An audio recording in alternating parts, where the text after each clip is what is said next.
Praise the lord. ఈరోజు దేవుని వాగ్దానము ఆమోసు గ్రంథం 5వ అధ్యాయం 14వ వచనం. సైన్యములకు అధిపతియగు యెహోవా మీకు తోడుగా ఉండును.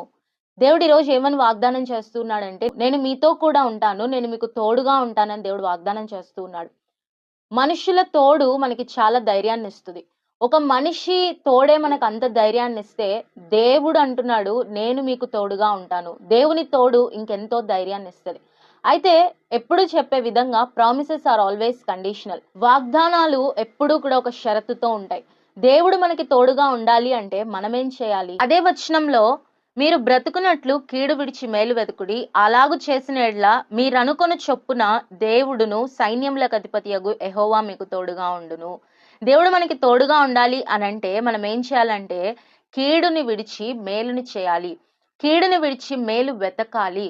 మేలుని వెతకమని చెప్తా ఉన్నాడు. అంటే మేలు దొరకని పరిస్థితుల్లో ఉన్నాం, అంటే క్షేమము దొరకని పరిస్థితుల్లో ఉన్నాం. కీడు చేసే మనస్తత్వంలోనే చాలా మంది కూడా జీవిస్తా ఉన్నారు. కాబట్టి మేలుని వెతకండి, మేలుని చేయండి, కీడుని విడిచిపెట్టండి, అప్పుడు దేవుడు మీకు తోడుగా ఉంటాడు అని వాగ్దానం చేస్తూ ఉన్నాడు. చాలా సార్లు మనము ఇతరులకి కీడు చేసేస్తూ ఉంటాం, ఇతరులని అవమానపరుస్తాం, ఇతరులని బాధ పెడతాము. ఇతరులకు చేయకూడని హాని చేసిన తర్వాత కూడా దేవుడు మనకి తోడుగా ఉండాలి అని మనము అనుకుంటూ ఉంటాం, ఆశిస్తాం. అది జరగని పని. ఎందుకంటే దేవుడు నీతి న్యాయములు కలిగిన వాడు. నువ్వు ఇతరులకి కీడు చేస్తే అదే కీడు నీకు వస్తుంది కదండి. ఏది విత్తుతామో అదే మనం కోస్తాం. కీడుని విడిచిపెట్టి మేలుని చేయాలి. మనము ఇతరులకు మేలు చేస్తే మనకి కూడా మేలు జరుగుతుంది. ఇతరుల క్షేమాన్ని మనం చూస్తే మనకి కూడా క్షేమం వస్తుంది.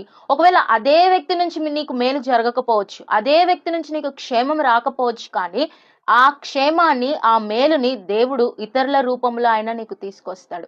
ఒకవేళ కీడు చేస్తే కూడా అంతే. నువ్వు కీడుని ఇతరులకి చేయాలని చూస్తే అదే కీడు ఖచ్చితంగా నీకు వస్తుంది. ఎందుకంటే మనము ఏది విత్తుతామో అదే పంటకు వస్తాం కదండి. ఒక పంట విత్తనాలు వేసిన తర్వాత వేరే పంటని కోసినట్లు ఎక్కడన్నా చూస్తామా? చూడం. ఏ విత్తనాలు వేస్తే, ఏ పంట విత్తనాలు వేస్తే అదే పంటని మనం కోస్తాము, అదే పంట యొక్క ఫలాన్ని మనం చూస్తాం. కాబట్టి దేవుడు మనకి తోడుగా ఉండాలి అనంటే కీడుని విడిచిపెట్టాలి, మేలుని చేయాలి.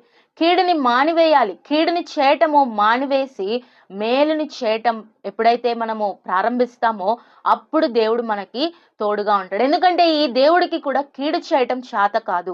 ఈ యేసయ్యకి కూడా మేలు చేయటమే వచ్చు. ఈ యేసయ్య ఎప్పుడు కూడా ఎవరికి కూడా కీడు చెయ్యడు. కీడు చెయ్యాలనే ఆలోచనల తలంపుల్లో కూడా అనుకోడు ఆయన.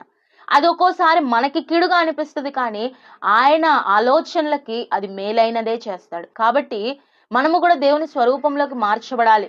కనుక మనము కూడా దేవుని స్వరూపంలో, దేవుని క్రీస్తుని, యేసుప్రభువారిని వెంబడిస్తున్న మనము ఆయన ఎలాగైతే ఇతరులకి మేలు చేస్తాడో మనము కూడా ఇతరులకి మేలైనదే చేస్తే, కీడుని విడిచిపెడితే దేవుడు మనకి తోడుగా ఉంటాడు.